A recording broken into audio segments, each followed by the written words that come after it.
Ismim Bilol.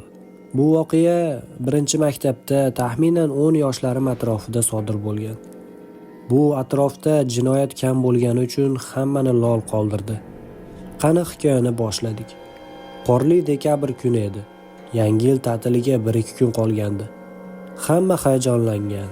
Dars o'tmadik. Men va 5 ta do'stim gaplashib o'tirardik. Keyin o'qituvchimiz direktordan xabar olib keldi. Maktabga qurollangan jinoyatchi kiribdi. Mashq qilmaganimizga qaramasdan 6-sinf o'quvchilaridan aqlliroq edik.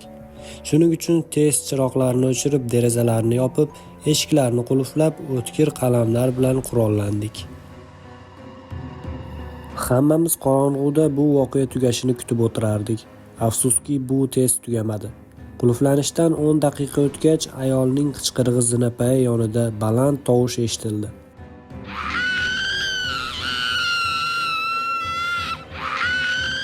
U qo'shiq aytardi.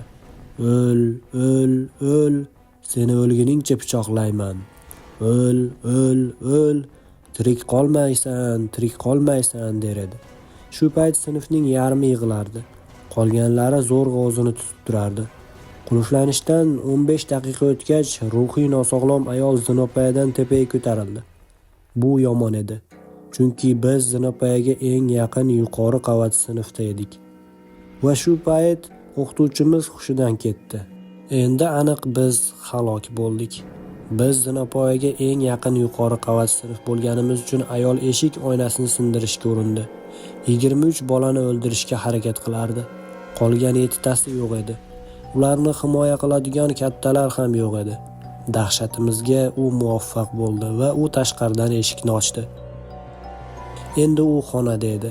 Uning yuzida eng keng va eng dahshatli tabassum bor edi. Albatta, omadsizligim tufayli u meni urib oyog'imni kesib tashladi.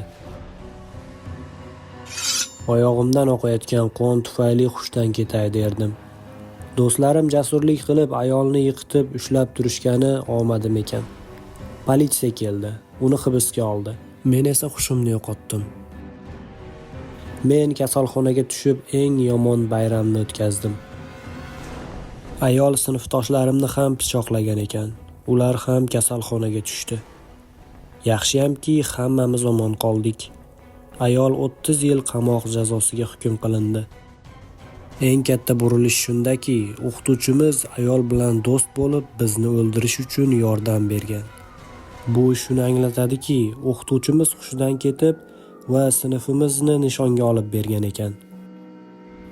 O'qituvchimiz 15 yil qamoq jazosiga hukm qilindi.